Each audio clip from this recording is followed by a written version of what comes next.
Miku, ruang obrolannya admin medsos TVRI Maluku. Hari ini ditemani oleh Miku Esti. Dan kita kedatangan seorang yang dulu 11 bulan yang lalu pernah mampir nih di TVRI Maluku mengabarkan hal-hal yang inspiratif. Hari itu saya sampai speechless karena jadi pengen banyak banget yang ditanyakan ke beliau, tapi waktunya tidak memungkinkan. Nah, kali ini beliau datang lagi, saya bisa nanya lebih banyak lagi nih ke beliau. Seorang sinias muda tapi juga punya pengalaman yang luar biasa nih di dunia perfilman tanah air, yaitu Kak Raymond Handaya. Halo. Ya, halo. Salam ketemu lagi. Ketemu lagi. Kan salam kenal dong. Karena udah pernah ketemu. Salah, makanya tadi salah. Jangan-jangan mungkin kakak yang lupa sama saya. Nah, saya ingat kok. Karena banyak banget yang ditemuin. Oke, Kak Raymond apa kabar? Baik. Ini datang ke Ambon lagi. What's new, Kak? Iya, jadi mungkin kalau dulu kan aku bikin film di Maluku ya, di Ambon, Kapal Goyang Kapten. Yes. Lebih ke arah aku mau memperkenalkan Maluku sebenarnya, bahwa kita punya tempat yang baik, yang indah gitu ya. Jadi kalau orang yang nonton, oh Ambon tuh ternyata seperti ini, Maluku ternyata seperti ini. Nah, kali ini aku berpikir bahwa yang seperti waktu itu aku juga bahas bahwa kenapa nggak sekarang masalah SDM-nya yang kita coba kembangkan gitu ya. Di industri ini kan banyak sekali membuka peluang untuk itu gitu loh. Kenapa nggak ada orang-orang dari Maluku atau Ambon yang bisa berkarir di industri yang nasional gitu. Jadi kali ini kita akan datang untuk lebih mengkonkretkan itu sebenarnya gitu. Nah, kita mau hadirkan Baileo Ekspresi yang mana sebuah wadah yang nanti mungkin siapa tahu bisa jadi center art di Maluku gitu. Jadi ini untuk yang belum sempat nonton waktu itu, kita di YouTube-nya nanti bisa cek lagi. Waktu itu tuh Bang Raymond datang dengan memperkenalkan Rumah Peran Indonesia. Iya, yang basisnya tuh di Jakarta. Nah, kalau yang kali ini adalah Baileo Ekspresi ya, yang udah mulai mau digarap di Ambon. Iya, betul. Per tahun ini. Wow. Jadi kita buka Baileo Ekspresi ini sebenarnya sebuah wadah untuk supaya kalau misalnya teman-teman ingin tahu lebih lanjut atau lebih dalam tentang industri entertainment, itu bisa datang ke Baileo Ekspresi. Dan kita juga mau kayak akan buka beberapa kelas gitu ya, sama kita mau kembangkan talenta-talenta. Kan banyak kan bakat dasarnya itu kan bagus nih sebenarnya, cuman kan kadang-kadang tidak dilatih dengan baik. Dan kemudian masalah berikutnya adalah networknya mau kemana sebenarnya. Betul sekali. Ya, jadi di situ siapa tahu dengan ya kebetulan kan aku punya network juga gitu. Jadi kenapa kita nggak manfaatkan itu? Tapi kan network ini nggak akan ada gunanya kalau SDM-nya sendiri tidak siap. Betul.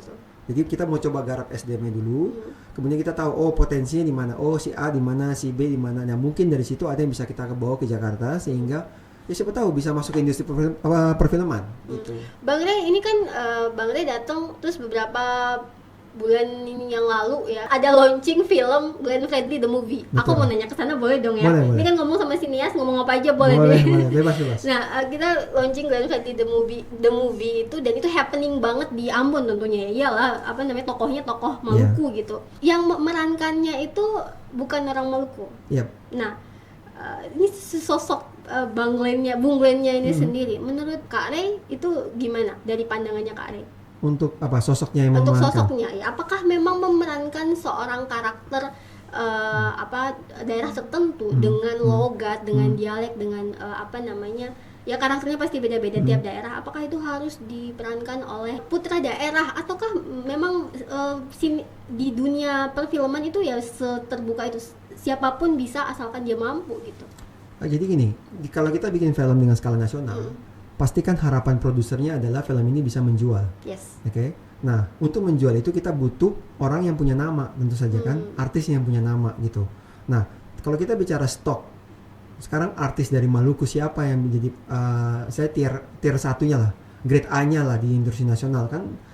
Mungkin cuma Reza Rahardian mungkin yang masih punya darah Ambon gitu. Ya, yang lain tidak ada gitu. Jadi sangat wajar sekali pada saat film itu harus dibuat, misalnya film Glenn ini, yang siapa yang harus memainkannya. Tidak mungkin kan tiba-tiba putra lokal yang tidak punya nama dan juga mungkin out of nowhere gitu, skillnya juga nggak kebaca, nggak ketahuan segala macam, terus harus memainkan karakter yang cukup besar itu gitu.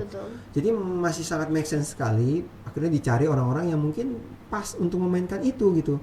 Dan kalau ditanya kekurangannya, ya pasti kita kalau misalnya orang Ambon sendiri melihat ini kok tidak yang gimana gitu, tapi kan ya sudahlah, kita nggak bisa terus mencari kelemahan. Yang paling nggak film ini yang paling nggak kan kita tahu, jadi banyak jadi tahu kakak Len tuh kayak begini. Betul.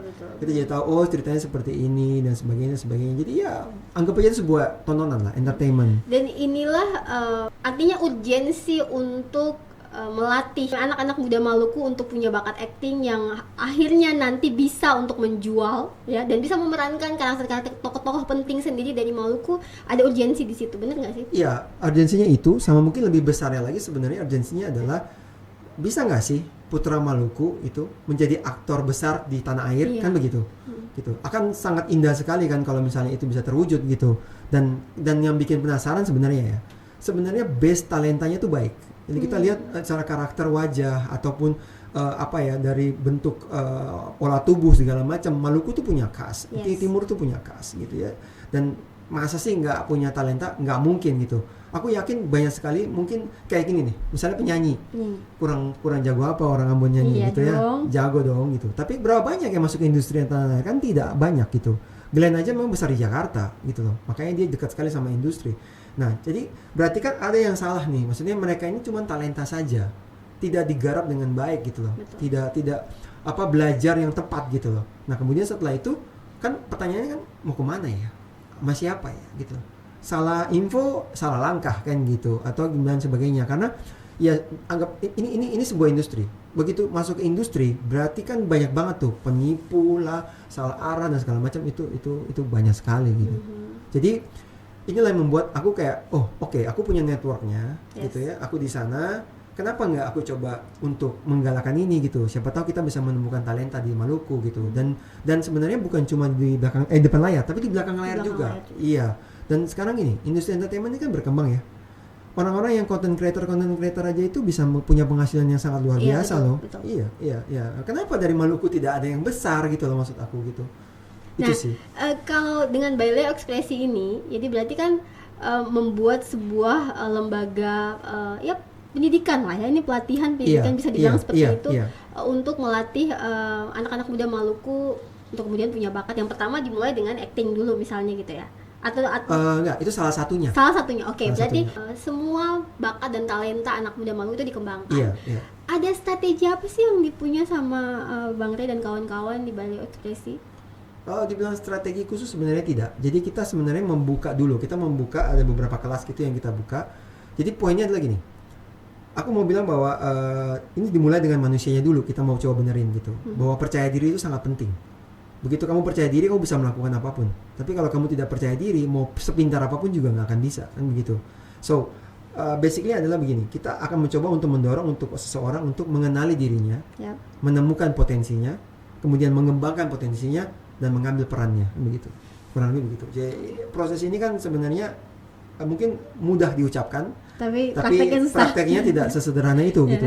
Tapi aku percaya bahwa itu bisa, karena di Jakarta sendiri dengan Rumah Peran Indonesia kita banyak sekali menemukan mengenali diri anak-anak yang sebenarnya sebelumnya mereka tidak sadar sebenarnya mereka itu siapa. Aware dulu sama dirinya. Iya, kita sendiri. siapa kan gitu. Terus percaya diri, berani untuk ditonton orang, berani untuk mengekspresikan dirinya gitu ya. Sadar betul bahwa tidak terlalu memikirkan kan gini. Kenapa orang nggak percaya diri? Karena orang takut dijudge kan sebenarnya. Betul. Gitu. Nah, kenapa harus takut dijudge gitu? Sementara kita melakukan apapun di dunia ini pasti dijudge kok gitu. So, kalau kita mau yakin sama diri kita, ya harusnya bisa gitu. Nah, kita akan memotret dari sana. Jadi kelas acting yang mau kita buka pun itu nggak melulu kayak belajar acting, itu enggak. Gitu. Jadi belajar pengembangan diri dan acting sebenarnya. Itu yang mau kita tanamkan. Jadi soft skill-nya dulu yang di ini ya. Iya. Dan terutama untuk aware terhadap diri sendiri. Betul. Karena dari situ nanti kita bisa lihat, oh ternyata mungkin dia nggak cocok jadi aktor nih, tapi dia ke presenter mungkin, atau mungkin oh dia cocoknya di belakang layar nih, oh dia cocoknya ke sini. Nah itu kan yang kita bisa kita telan nih. Betul. Dan acting itu tidak hanya bagi orang yang mau jadi aktor, tapi semua bidang kehidupan itu membutuhkan acting sebenarnya. Peran ya. Peran dalam bidang apapun itu kan orang berperan ya. Iya, gitu ya. kita butuh acting sebenarnya. Karena acting itu bisa menggerakkan banyak hal lah gitu sebenarnya. Oke. Berapi-api sekali sampai saya nggak sadar nih kalau udah mau iklan. Oh, Jadi iklan. kita jeda iklan dulu. Ya, Habis ini oke. saya mau gali lebih dalam tentang apa sih yang bakal dilakukan nanti di Bailey Ekspresi. Oke. Setelah pesan-pesan yang berikut ini.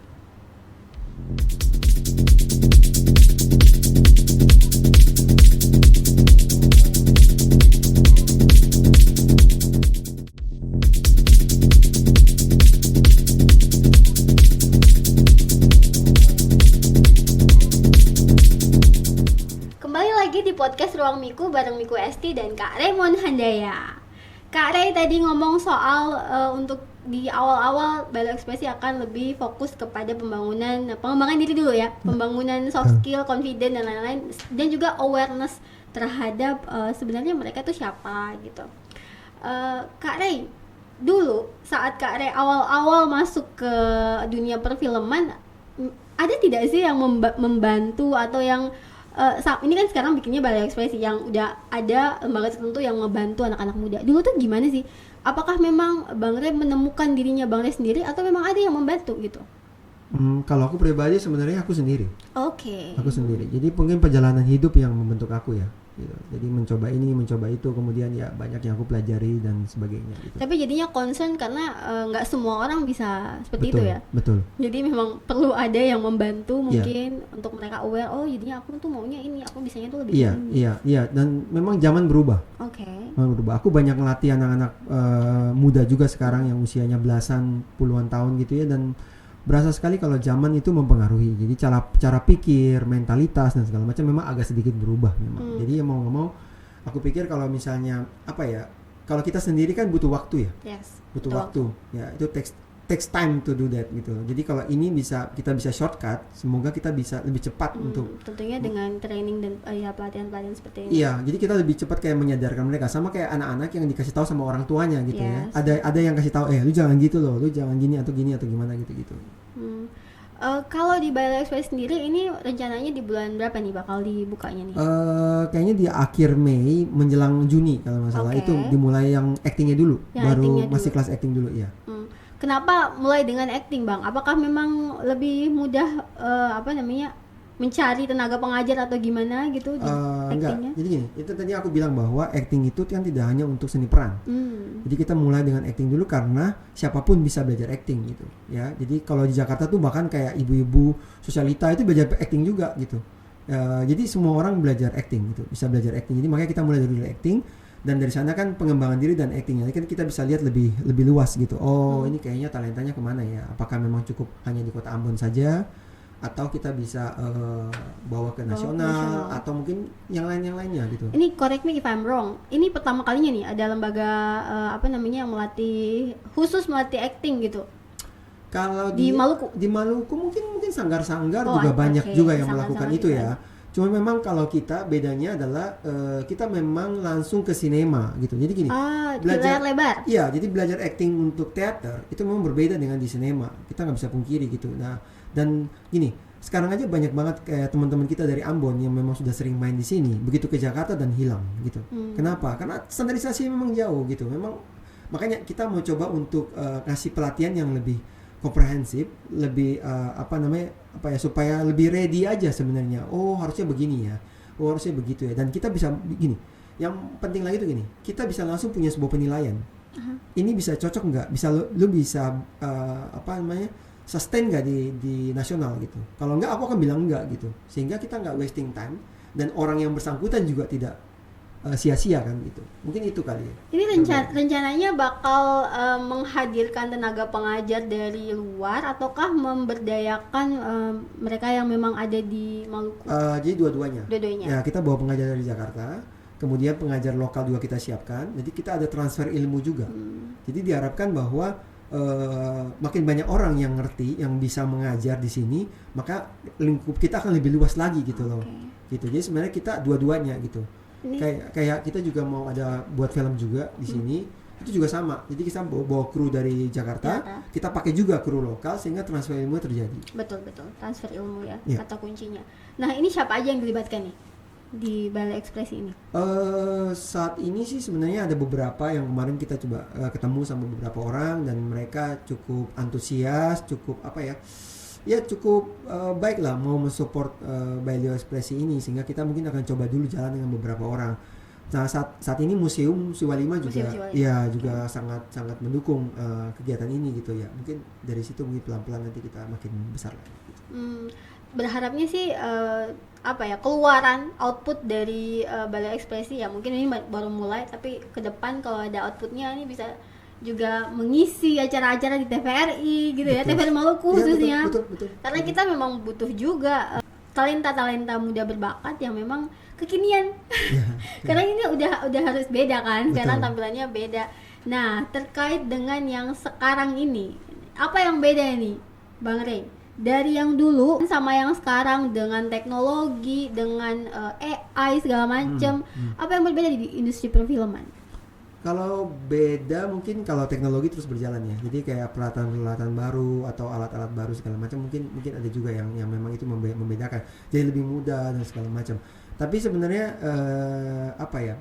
Zaman sih. Jadi cerita yang kita buat harus juga lebih menyesuaikan anak-anak sekarang gitu kan ya, dan kan macam-macam, ada tren ini, tren itu, ya itulah kita harus menyesuaikan itu aja gitu sebenarnya. Ini ada anggapan di anak-anak muda ya, mungkin sebagian besar dari mereka menganggap yang penting viral deh gitu.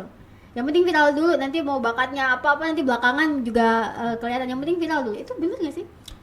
Bisa benar bisa salah menurut aku. Kalau di content creator harus begitu, memang harus viral. Tapi aku punya satu rambu-rambu yang teman-teman mungkin harus tahu, bahwa jangan sampai merugikan seseorang atau merugikan apapun gitu. Kadang-kadang kan suka gitu ya, ada yang banyak juga kasus yang muncul gitu. Yang penting viral tapi akhirnya menyusahkan orang lain kan, begitu. Nah, itu yang salah sebenarnya. Selama dia tidak merusak orang atau tidak melakukan satu hal yang merugikan siapapun, silakan. Karena tujuannya content creator adalah membuat sesuatu yang viral begitu. Even sesuatu yang sangat temeh gitu loh di TikTok. Receh. Iya, receh banget gitu loh ya. Jadi menurutku nggak ada yang salah dengan viral itu gitu. Tapi kalau misalnya dibilang bahwa itu untuk kemudian tahu bakat saya di mana, menurutku tidak juga gitu. Karena cara menemukan bakat juga tidak seperti itu kan. Tapi kan memang anak muda itu harus berani untuk mencoba ini segala macam. Selama itu nggak negatif, silakan aja gitu. Karena kalau kita nggak coba, kita nggak akan pernah tahu gitu. Gitu. Dan kalau kita mencoba terus kita nggak suka, nggak masalah gitu. Bukan masalah. Coba lagi yang lain gitu. Ya, poinnya di situ. Kita dapat lain. wawasan, kita dapat pandangan baru ya, dan kita jadi tahu, oh gue begini ya, aku begini ya, kurang lebih begitu. Sip, oke. Next kita akan bahas lagi ya di segmen ketiga, mungkin harapan-harapannya Bang Rey ke depan untuk anak muda Maluku, tapi setelah pesan-pesan yang berikut ini.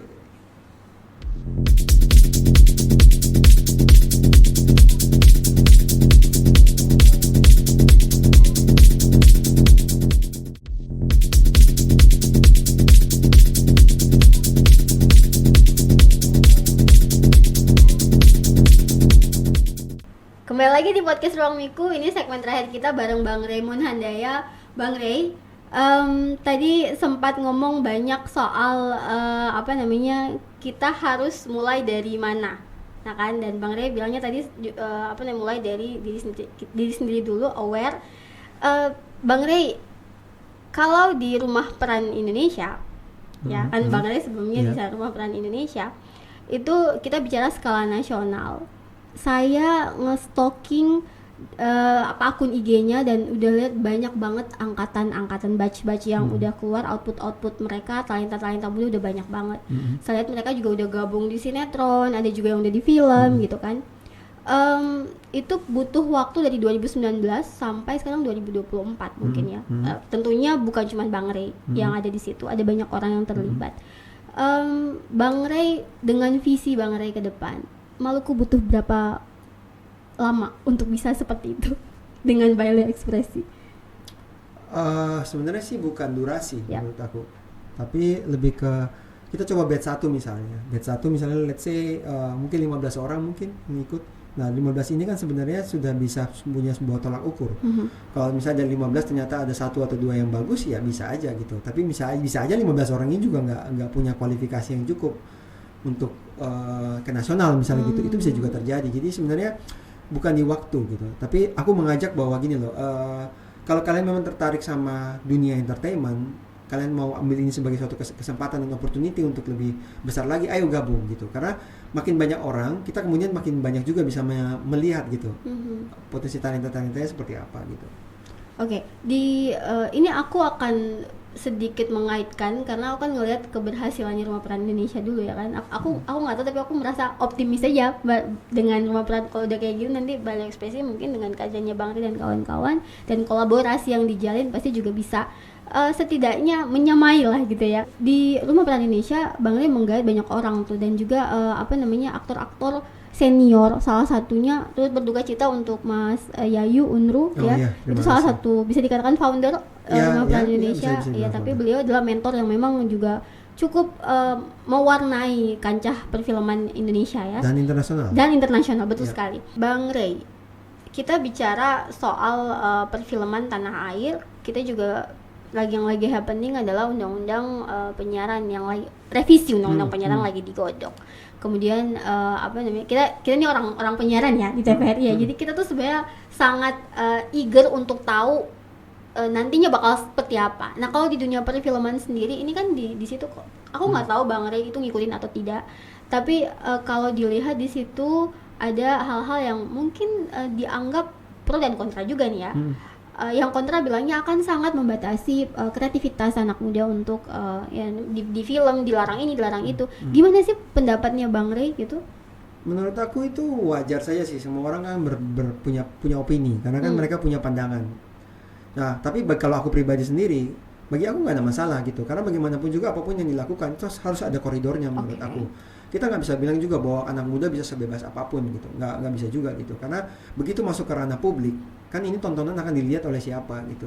Kalau di luar negeri mungkin bisa kita batasi, misalnya, oke, umur sekian melihat ini, umur sekian melihat ini. Di Indonesia kan susah sekali pada prakteknya gitu. Kita bicara misalnya film dengan kategori tertentu gitu ya.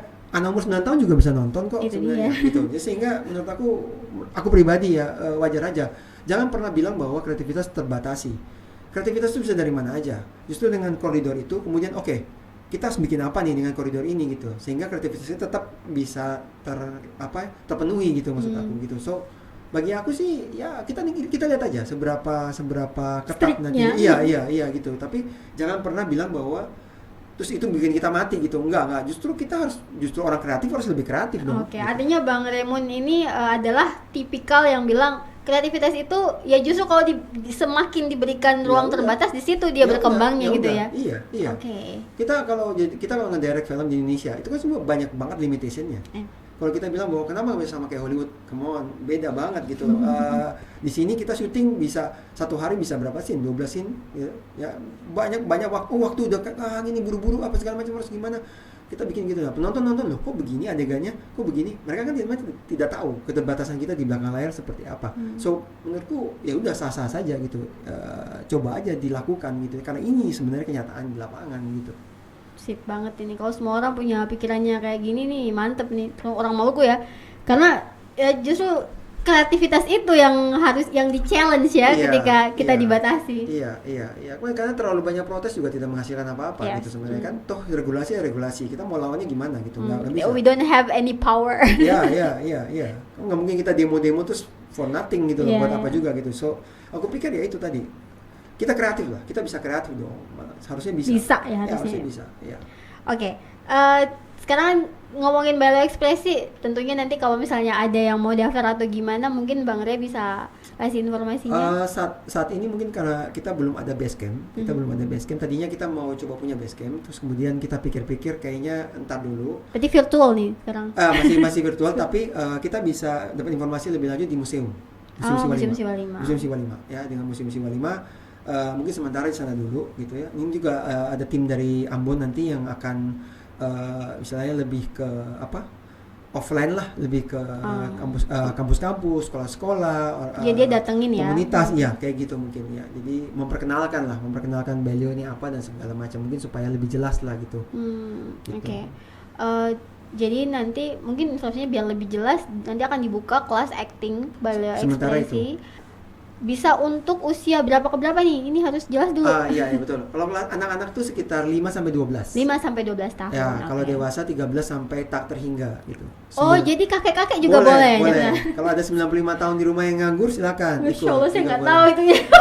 Ya. Tapi ini benar-benar kabar baik ya. Ini untuk bikin, karena kan kalau misalnya semakin tua lansia itu dia kegiatan, maka harapan hidupnya semakin tinggi. Bener nggak sih? Betul. Ini terbuka ruang untuk siapa saja di Maluku.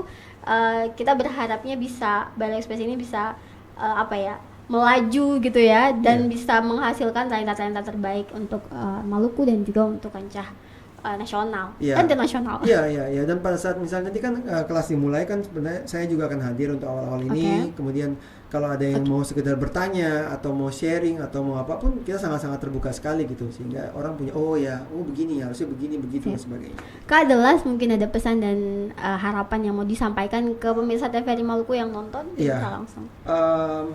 Kalau pesan mungkin nggak yang gimana ya, nggak harus yang pesan yang berat banget. Oh pesan harus begini begitu, nggak juga. Cuman aku mau bilang bahwa gini, kita itu ada di timur. Kita di timur yang mungkin kita berasa bahwa kita jauh sekali dari ibu kota, dari Jakarta. Walaupun udah bukan ibu kota lagi. Sayang banget kalau kita punya talenta. Sayang banget kalau kita sebenarnya bisa ini, bisa itu. Tapi kita tidak pernah berani keluar dari zona kita. Kita nggak pernah berani keluar dari zona yang kita bentuk sendiri gitu. Oh nyaman kita di sini gitu loh. Nah, ayo untuk yakin bahwa oke, talenta ini harus aku kembangkan gitu. Jadi mimpi itu harus besar. Karena mimpi itu murah. Ya. Mimpi itu cukup ditulis di selembar kertas dan itu tidak bayar sebenarnya gitu kan. Tapi upaya untuk kesananya karena itu. Nah, begitu punya mimpi, tulislah di sana. Tulislah mimpi kamu gitu. Setelah itu yakinkan diri kamu untuk kemudian gue mau mencapai mimpi ini, gimana caranya gitu. Dan berproseslah dengan baik, punya passion di sana dan gila untuk itu aja gitu. Gila untuk mau mencoba ini, gimana pun caranya kita coba gitu. Nah, kita akan membantu untuk memberikan pelatihan ataupun bimbingan atau apapun lah ya gitu. Tapi aku butuh kerjasama yang baik. Dan beberapa hari aku di Ambon, kemudian kemarin sempat bertemu dengan beberapa dari sekolah-sekolah ya, itu kelihatan banget bahwa percaya diri itu penting sekali. Ya, banyak sekali teman-teman yang masih malu-malu, masih menyembunyikan dianya siapa gitu. Ini sayang sekali kalau kita nggak keluar gitu. Karena dengan ini kita akan bisa menemukan potensi kita. Jadi kenali dirimu, siapa dirimu, temukan potensimu, kembangkan potensimu, ambillah peranmu. Itu mungkin. Nice, ambillah peranmu. Ini pesannya masih sama loh kayak yang tahun kemarin. Tentukan peranmu sendiri. Keren banget. Iya, karena hidup punya kita. Sip, hidup punya kita. Bukan punya orang lain. Betul. Iya. Makasih banyak Bang Raymond Handaya untuk obrolannya yang penuh dengan inspirasi, penuh kata-kata motivasi. Ini kalau anak muda Maluku harus nonton semua nih, karena ini bener-bener membakar semangat. Kalau aku sih jadi gitu, setiap kali ngomong sama Bang Ray jadi terbakar semangatnya. Abis ini mau berperan apa lagi ya gitu ya, mau melakukan apa lagi. Thank you banget dan sama-sama. Sukses untuk Balai Ekspresi juga terus sukses untuk Rumah Peran Indonesia juga dimanapun melangkah, semoga dalam berkat Tuhan. Amin. Ya. Demikian obrolan kita bareng Bang Raymond Handaya. Semoga selalu ada yang bisa dipetik pesannya ya. Dan jangan lupa juga untuk pemirsa TVRI Maluku selalu update informasi dari semua sosial media TVRI Maluku. Kita ada di Instagram, Facebook, YouTube, Twitter, TikTok juga ada. Dan juga follow ya akun medsos dari Balai Ekspresi. Udah punya belum? Ada. Oke. Kita saling follow aja betul, nanti. Di Instagram ada. Aku tadi lupa ngomong. Sip, nanti kita saling follow dan sukses untuk semuanya. Oke, sampai ketemu di podcast Promiku edisi berikutnya. Dadah.